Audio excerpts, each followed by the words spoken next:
Hello friends, मैं नितेश जैन। मैं आपका पीसी क्लासेज पर वेलकम करता हूं। हमने हमारे पिछले वीडियो में डाल्टन का परमाणु सिद्धांत और थॉमसन के परमाणु मॉडल पर चर्चा की थी। आज मैं लेकर के आया हूं आपके लिए रदरफोर्ड का स्वर्ण पत्र प्रयोग। इस प्रयोग को और इस पूरे मॉडल को जानने के लिए आप हमारे वीडियो को लास्ट तक देखें, और अभी तक आपने हमारे YouTube चैनल को सब्सक्राइब नहीं किया है तो आप प्लीज YouTube चैनल को सब्सक्राइब कीजिए और हमारे वीडियोज को अपने फ्रेंड्स के साथ शेयर कीजिए। अब हम देख रहे हैं रदरफोर्ड का स्वर्ण पत्र प्रयोग। फ्रेंड्स, हमने हमारे पिछले वीडियो में डाल्टन का परमाणु सिद्धांत और थॉमसन के परमाणु मॉडल के द्वारा परमाणु के बारे में जानकारी प्राप्त की थी।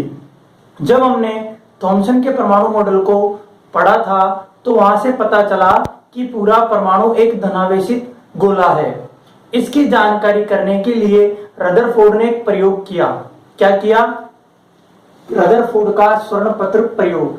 यह प्रयोग क्या है और इस प्रयोग से हमें क्या निष्कर्ष मिलते हैं, ये हम जानेंगे इस वीडियो में। सबसे पहले हम देखते हैं जो रदरफोर्ड का स्वर्ण पत्र प्रयोग है, इस प्रयोग का प्रतिपादन किया सर अर्नेस्ट रदरफोर्ड ने। इस प्रयोग का प्रतिपादन किया सर अर्नेस्ट रदरफोर्ड ने। और प्रतिपादन कब किया? सन 1911 में। प्रतिपादन कब किया? सन 1911 में। तो रदरफोर्ड का स्वर्ण पत्र प्रयोग दिया गया सर अर्नेस्ट रदरफोर्ड के द्वारा सन 1911 में। इस प्रयोग को, इस पूरे परमाणु के मॉडल को जानने के लिए हम इसे कुछ भागों में अध्ययन करते हैं। हमारा पहला भाग होगा प्रयोग, दूसरा होगा इस प्रयोग के प्रेक्षण एवं निष्कर्ष, तीसरा होगा इस प्रयोग और प्रेक्षण एवं निष्कर्ष के आधार पर आने वाला रदरफोर्ड का मुख्य परमाणु मॉडल, और लास्ट होगा रदरफोर्ड मॉडल की कमियां, कि पूरे प्रयोग के बाद भी क्या कमियां दूसरे वैज्ञानिकों को नजर आई। आइए हम जानते हैं इसका प्रयोग। रदरफोर्ड ने इस प्रयोग के लिए कुछ मुख्य उपकरण काम में लिए। रदरफोर्ड ने अपने प्रयोग के लिए कुछ मुख्य उपकरण काम में लिए। वो क्या थे? पहला उपकरण था सोने की पतली झिल्ली। सोने की पतली झिल्ली। इस सोने की पतली झिल्ली को इन्होंने एक परमाणु माना और इसके आधार पर ही इन्होंने अपना प्रयोग किया। तो इसका जो पहला मुख्य उपकरण था वो है सोने की पतली झिल्ली। और इस झिल्ली का आकार लिया इन्होंने 100 नैनोमीटर। 100 नैनोमीटर। यहां पर 1 नैनोमीटर का मतलब होता है 10⁻⁹ मीटर। इस आकार की इन्होंने सोने की झिल्ली ली। दूसरा इनका उपकरण था वर्ताकार स्फुरदीप्त पर्दा। यह वर्ताकार स्फुरदीप्त पर्दा है। वर्ताकार स्फुरदीप्त पर्दा। और ये वर्ताकार स्फुरदीप्त पर्दा लेपित था जिंक सल्फाइड से। जिंक सल्फाइड से ये वर्ताकार पर्दा जिंक सल्फाइड से लेपित था, इसी कारण इसको कहा गया स्फुरदीप्त पर्दा। स्फुरदीप्त का मतलब क्या है कि जब इसके ऊपर अल्फा कणों की बौछार की गई, अल्फा कणों की बौछार की गई, तो अल्फा कण इस सोने की झिल्ली से पार होने के बाद जब इस वर्ताकार पर्दे पर टकराते हैं तो इस स्फुरदीप्त पदार्थ के कारण वे चमक उत्पन्न करते हैं, जिससे अल्फा कणों की स्थिति का पता चलता है। तीसरा इनका उपकरण है अल्फा कण स्रोत। तीसरा उपकरण क्या है? अल्फा कण स्रोत। तो रदरफोर्ड के प्रयोग के मुख्य उपकरण है सोने की पतली झिल्ली। ये इस प्रकार से है जिसे इसमें एक परमाणु माना गया। दूसरा इसका जो मुख्य उपकरण है वर्ताकार स्फुरदीप्त पर्दा, जो वर्ताकार तरीके से है और इसके ऊपर लेपित है जिंक सल्फाइड। जिंक सल्फाइड का इसके ऊपर लेपन किया गया है। ये जिंक सल्फाइड स्फुरदीप्त का काम करता है। जब इसके ऊपर अल्फा कण आते हैं तो अल्फा कण इससे टकरा करके चमक उत्पन्न करते हैं और चमक उत्पन्न होने के कारण अल्फा कणों की स्थिति का पता चलता है। तीसरा इसका उपकरण है अल्फा कण स्रोत। ये अल्फा कण स्रोत इस प्रकार से यहाँ पर है। इस अल्फा कण के द्वारा अल्फा कणों की बौछार इस सोने की झिल्ली पर की गई। इस सोने की झिल्ली पर जब इन अल्फा कणों की बौछार की गई तो हम देखते हैं कि अधिकांश कण इसमें से सीधे निकल रहे हैं, यानी ये अधिकांश अल्फा कण इससे प्रभावित नहीं हुए और बिना विचलित हुए सीधे निकल जाते हैं। तो ये है अविचलित कण। कौन से कण? अविचलित कण।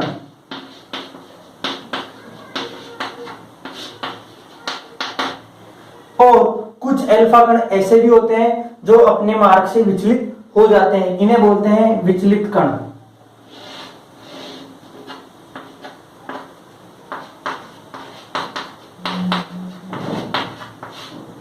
विचलित कण।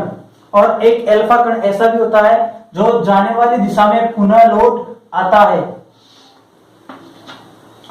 पुनः अपनी दिशा में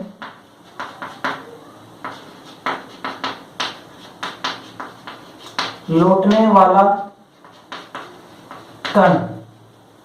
तो हमने रदरफोर्ड के प्रयोग में क्या देखा कि सोने की पतली झिल्ली पर जब अल्फा कणों की बौछार की जाती है तो इस प्रकार से उनमें अल्फा कणों का प्रकीर्णन दिखाई देता है, और अल्फा कण जब प्रकीर्णित होकर के पीछे वर्ताकार पर्दे पर टकराते हैं के कारण चमक उत्पन्न करता है, और इस चमक के कारण ही अल्फा कणों की स्थिति का पता चलता है। अभी हमने जो रदरफोर्ड का स्वर्ण पत्र प्रयोग देखा, उस प्रयोग में अल्फा कणों की बौछार इस सोने की झिल्ली पर की गई। जब रदरफोर्ड ने यह प्रयोग किया तो उसके अंदर क्या घटनाएं आई उसे कहा गया प्रेक्षण, और उन प्रेक्षणों के आधार पर क्या निष्कर्ष निकाले गए वो हम यहाँ जानेंगे। इसे रदरफोर्ड ने, इस सोने की झिल्ली को रदरफोर्ड ने एक परमाणु माना, तो हम यहाँ इसे एक परमाणु के रूप में मान रहे हैं, और अल्फा कणों की जो घटना इसके अंदर हुई है उसे हमने यहाँ दर्शाया है। एक बार आप देखना कि इस प्रयोग में हमें क्या जानकारी मिलती है। मैं आपको बताऊं कि थॉमसन ने जब पूरे परमाणु को धनावेशित गोला बताया तो उसे ही जानने के लिए रदरफोर्ड ने यह प्रयोग किया, क्या वाकई में पूरा परमाणु धनावेशित गोला है। तो जब अल्फा कणों की बौछार इस पर की तो यहाँ पर ऐसी प्रकृति होनी चाहिए थॉमसन के अनुसार कि थॉमसन के अनुसार परमाणु धनावेशित गोला है, और जो अल्फा कण जा रहे हैं वो भी कौन सी प्रकृति के? धनावेश। तो इस आधार पर वो पूरे कण उस सोने की झिल्ली से टकराकर इसी दिशा में आने चाहिए, लेकिन ऐसा न हो करके यहाँ पर कुछ और ही घटनाएं दिखाई देती है जिसे हम जानेंगे इस प्रकार। तो हमने इस डायग्राम को एक इस प्रकार से प्रदर्शित किया है, कैसे कि ये अल्फा कण और ये सोने की झिल्ली, सोने की झिल्ली को तो माना एक परमाणु और इन अल्फा कणों की स्थिति दर्शाई इस प्रकार। हम यहाँ देख रहे हैं कि अधिकांश अल्फा कण सीधे निकल जाते हैं जिन्हें हम बोलते हैं अविचलित कण। कैसे कण? अविचलित कण। तो ये कौन से कण है? अविचलित कण। अविचलित कण, ये कौन से कण है? अविचलित कण। और यहां पर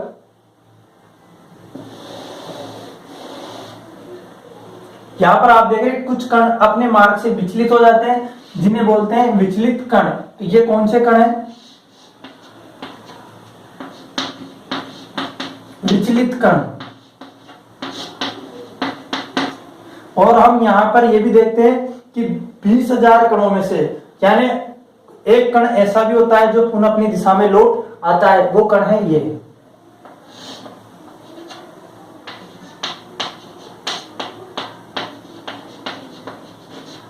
पुनः अपनी दिशा में लौटने वाला कण। तो इस प्रकार से हम इस डायग्राम को समझते हैं। अब हम इस डायग्राम के आधार पर प्रेक्षण एवं निष्कर्ष को देखते हैं। किसके?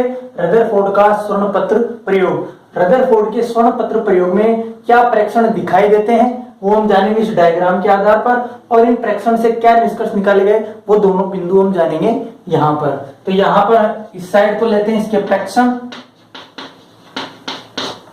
और इस साइड लेते हैं निष्कर्ष। तो हम जानेंगे यहाँ पर पहला प्रेक्षण। आप यहाँ पर देख रहे हो अधिकांश अल्फा कण कैसे निकल गए? सीधे। अधिकांश अल्फा कण सीधे निकल जाते हैं। अधिकांश अल्फा कण कहां निकल गए? सीधे, यानी बिना विचलित हुए वे सीधे निकल गए। इसका मतलब है कि पूरा परमाणु क्या नहीं है? धनावेशित गोला नहीं है, यानी परमाणु का अधिकांश भाग क्या होता है? रिक्त। इस आधार पर क्या निष्कर्ष निकला कि परमाणु का अधिकांश भाग रिक्त होता है। अब जानेंगे हम इसका दूसरा प्रेक्षण। दूसरे प्रेक्षण में हमने क्या जाना कि कुछ अल्फा कण विचलित तो हुए हैं, कुछ अल्फा कण विचलित होते हैं।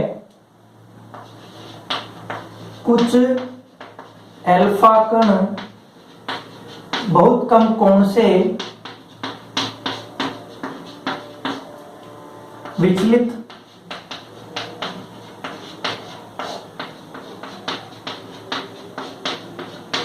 होते हैं। कुछ अल्फा कण, अधिकांश कण तो कैसे निकल गए? सीधे, लेकिन कुछ अल्फा कण ऐसे होते हैं जो मध्य में आने पर अपने मार्ग से विचलित हो जाते हैं। ये बताते हैं कि इस परमाणु में धनावेश होता है, तभी तो इसके ऊपर पावर लगा और ये अपने मार्ग से विचलित हो गए। और वो कहां होता है? मध्य में, यानी केंद्र में। कहां होता है? केंद्र में होना चाहिए। ये कहते हैं कि कुछ अल्फा कण कम कोण से विचलित हो जाते हैं, जो इस बात को बताते हैं कि परमाणु में धनावेश तो है, लेकिन वो कहां होना चाहिए? केंद्र में। कहां होना चाहिए? केंद्र में। तो इस बात से क्या निष्कर्ष निकला कि परमाणु का समस्त धनावेश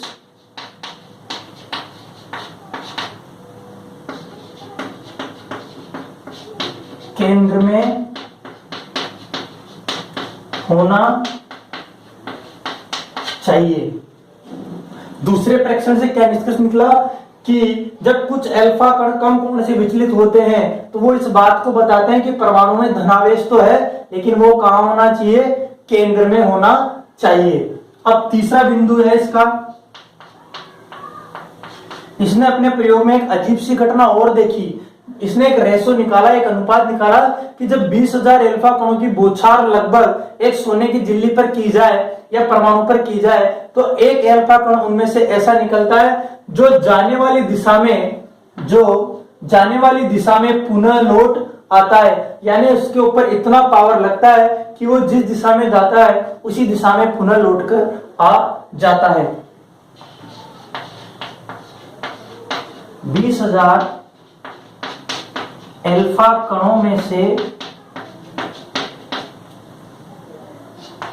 एक अल्फा कण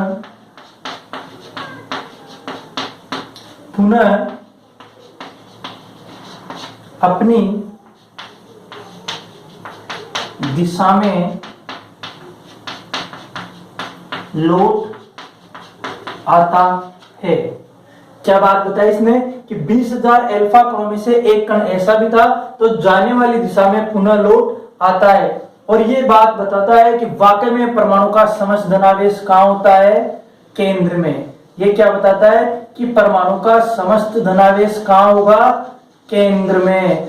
कौन बताता है? जो 20,000 में से एक कण पुनः लौट करके अपनी दिशा में आता है। ये बताता है कि परमाणु का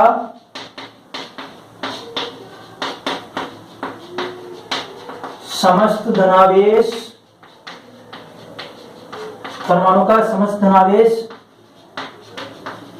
केंद्र में होगा। क्या देखा हमने इस दूसरे बिंदु में? प्रेक्षण एवं निष्कर्ष रदरफोर्ड का दूसरा बिंदु है। प्रेक्षण ये थे और इनके आधार पर क्या निष्कर्ष निकाले वो ये हैं। इन्होंने पहली बात जानी कि अधिकांश अल्फा कण बिना विचलित हुए, बिना अपने मार्ग से विचलित हुए सीधे निकल जाते हैं, जो इस बात को बताते हैं कि पूरा परमाणु धनावेशित गोला नहीं है। यानी परमाणु का अधिकांश भाग क्या होता है? रिक्त। परमाणु का अधिकांश भाग क्या होता है? रिक्त। दूसरी बात इन्होंने कही कि कुछ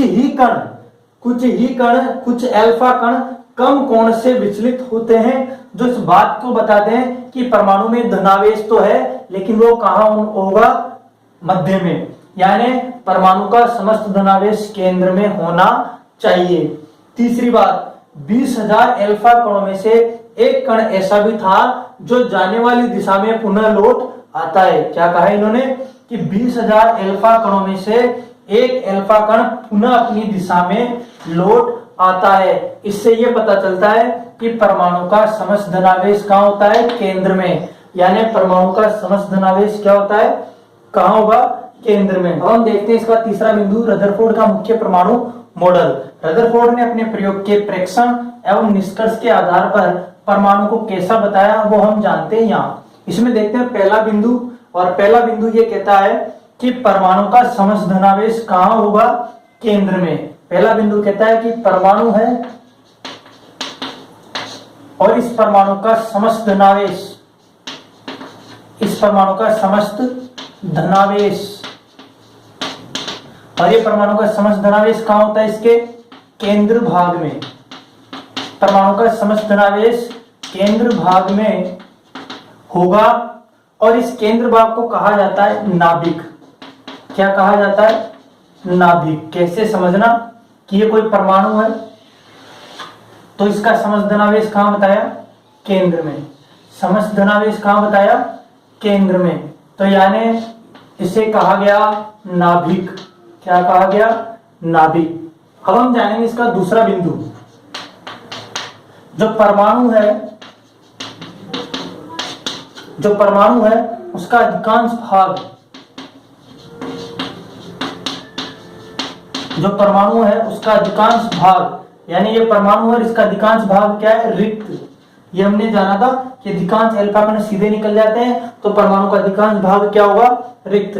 परमाणु का अधिकांश भाग रिक्त यानी खाली होता है। तीसरी बात इन्होंने कही, जो परमाणु है, ये परमाणु है और इसका ये भाग कौन सा है, रिक्त भाग। परमाणु के रिक्त भाग में इलेक्ट्रॉन होते हैं। परमाणु के रिक्त भाग में कौन होते हैं, इलेक्ट्रॉन। और ये इलेक्ट्रॉन नाभिक के चारों ओर, नाभिक के चारों ओर वर्ताकार पथ में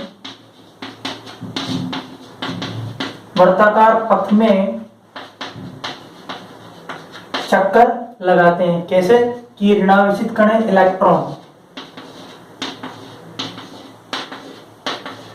तो ये किस पथ में चक्कर लगाते हैं, वर्ताकार पथ में। तो तीसरी बात क्या कही इन्होंने कि परमाणु है और जो परमाणु का रिक्त भाग है उसमें कौन होते हैं, इलेक्ट्रॉन, और ये इलेक्ट्रॉन इस नाभिक के चारों ओर वर्ताकार पथ में चक्कर लगाते हैं। तो ये कौन से कण है, इलेक्ट्रॉन।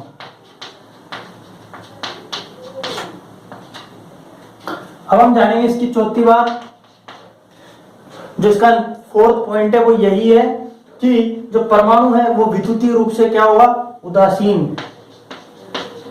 परमाणु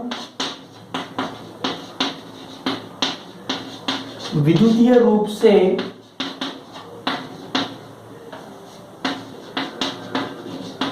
उदासीन होता है, यानी मुक्त अवस्था में परमाणु पर किसी प्रकार का आवेश नहीं होता, वो उदासीन अवस्था में होता। अब हम जानते हैं इसका फोर्थ पॉइंट, रदरफोर्ड के परमाणु मॉडल की कमियां।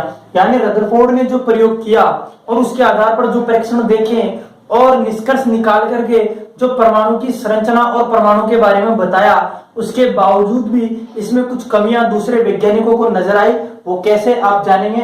पहला बिंदु, जो इलेक्ट्रॉन नाभिक के चारों ओर घूमते हैं, उन्होंने इनके घूमने की स्थिति को सही तरीके से स्पष्ट नहीं किया, यानी इन्होंने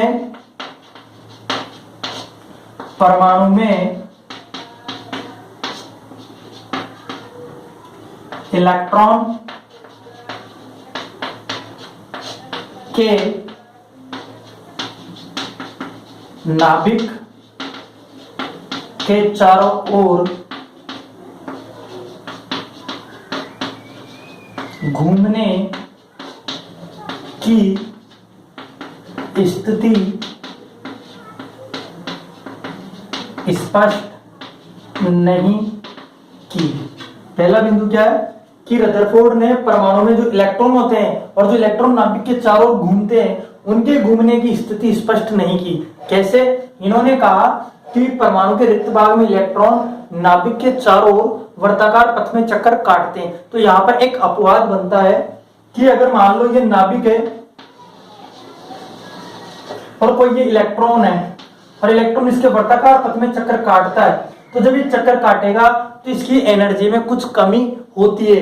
एनर्जी में कमी होने के कारण ये इलेक्ट्रॉन इस नाभिक की ओर खिसक जाता है। जब ऐसे ये बार बार चक्कर काटेगा तो ऐसे ये खिसकते हुए धीरे धीरे नाभिक के पास आएगा और अंत में नाभिक में गिर जाएगा, जिससे परमाणु का अस्तित्व समाप्त हो जाता है। इस प्रकार से यहाँ पर रदरफोर्ड के मॉडल से एक यह अपवाद उभर करके आता है।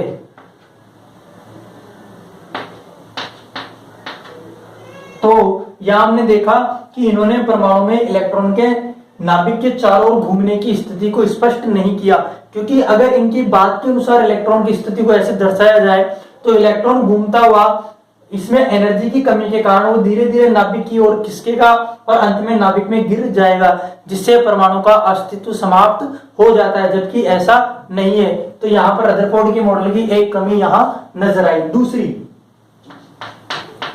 दूसरा क्या है कि जब ऐसी बात होगी तो परमाणु का अस्तित्व नष्ट हो जाएगा, यानी उसका स्थायित्व नहीं रहेगा। तो दूसरी बात, इन्होंने परमाणु के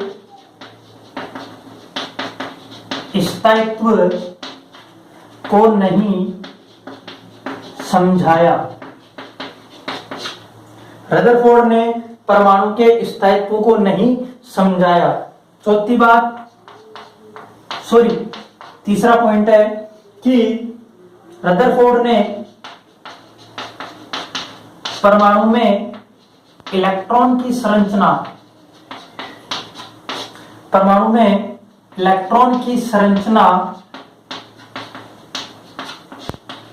को स्पष्ट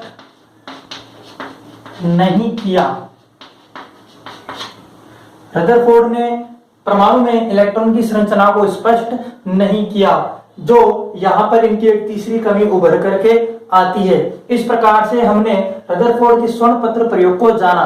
सबसे पहले इसमें हमने देखा प्रयोग में अल्फा कणों की बौछार की गई सोने की झिल्ली पर और उसके जो प्रेक्षण आए उसके आधार पर निष्कर्ष निकाले गए और निष्कर्ष निकाल करके एक परमाणु का मुख्य मॉडल यहाँ हमने जाना। पूरा प्रयोग होने के बावजूद भी कुछ वैज्ञानिकों को इस प्रयोग में कुछ कमियां नजर आई और उन्होंने इन कमियों को यहाँ बताया। आई होप आपको हमारा आज का वीडियो पसंद आया होगा। आप हमारे YouTube चैनल को सब्सक्राइब करें और इन वीडियोज को अपने फ्रेंड्स के साथ शेयर करें ताकि और भी इन वीडियोज का लाभ ले सके।